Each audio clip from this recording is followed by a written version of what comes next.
Hey y'all, it's been a while. Welcome back.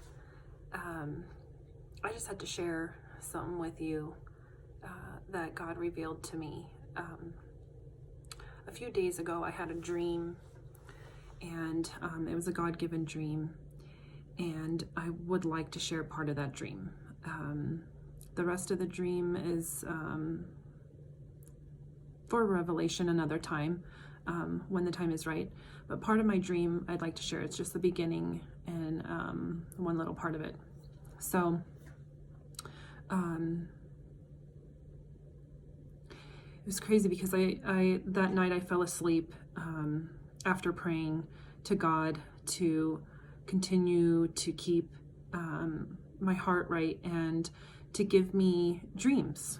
I actually prayed, please give me dreams so that it keeps me going, and that I don't run out of fuel for God, to keep continuing to tell others and encourage others about seeking the Lord daily.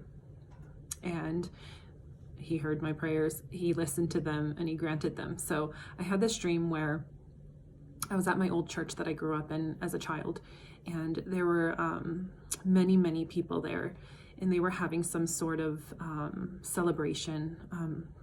I don't remember what the celebration was, and I do remember seeing some old church members there, but it didn't matter who was there. It was just a lot of people there. There were hundreds of people there that were celebrating at the church.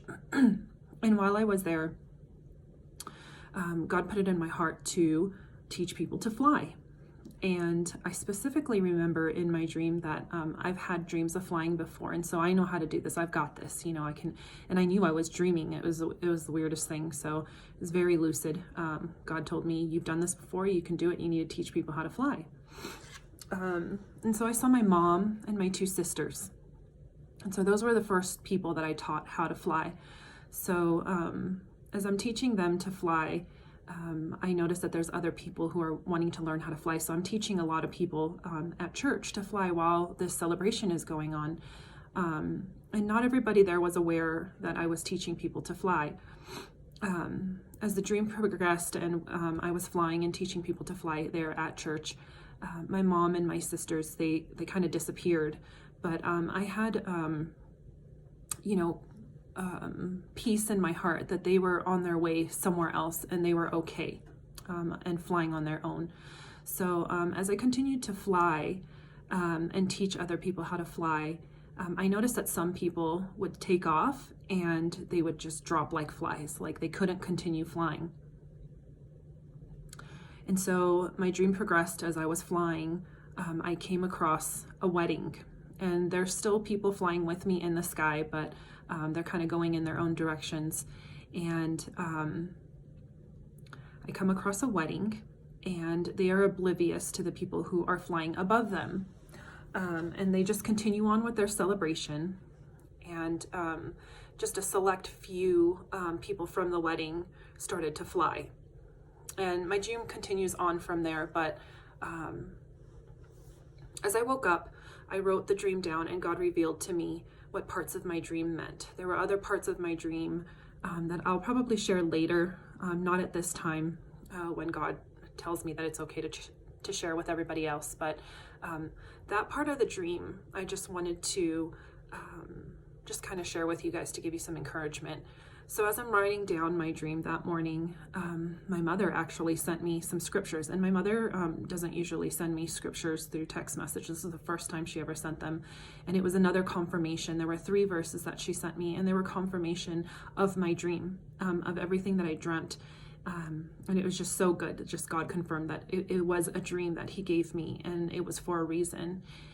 He explained to me that the people who were taking flight, that I was teaching how to fly, those are the people that I have been encouraging or planting seeds for them to have faith and be able to take off in their own Christian lives. They would seek God and daily in their lives so that they can continue to live for him. And so it was an encouragement for me to keep doing it because other people will take flight. It's also a double meaning, because there will be a day when judgment comes when we will have to take flight. I mean, God is going to come for us. We're going to be taken, up to heaven. And so we need to be prepared for that. And some of us are going to think that we can take flight and that we are saved, but our faith doesn't get us there. So this is why I'm like emphasizing you need to make sure that your daily walk with Christ is focused on him, not on yourself and not on your own needs and the things that he wants, because it's so beautiful when you walk with God, because he really encourages you every day and shows you the way that you need to go. The wedding was significant because he revealed to me just in the days of Noah, when everybody was celebrating, doing the things that they were going to work, they were continuing on with their things that they do every day. It's the same thing. When that time comes, people are still going to be getting married and doing the things, having celebrations and making vows to God that God doesn't even honor because he's not there. And only a few will be saved, during that time. And that's our job, to spread the word so that we can have more people saved for his kingdom. The other parts of the dream are very, very graphic and extreme. And when God says it's time that I can reveal it to everybody else, I will. But I just wanted to encourage you guys, keep it up. If you're speaking life into other people daily and you're teaching them about God, it's not wasted time. It's work for his kingdom that he sees and he really appreciates. And we really need to encourage each other as the family of Christ to continue to do his work and seek him every day. I just hope that you guys are having a blessed day and a blessed start to your new year. Let's keep praying for each other and encourage each other daily with God's word. Love you guys. We'll see you next time. Bye.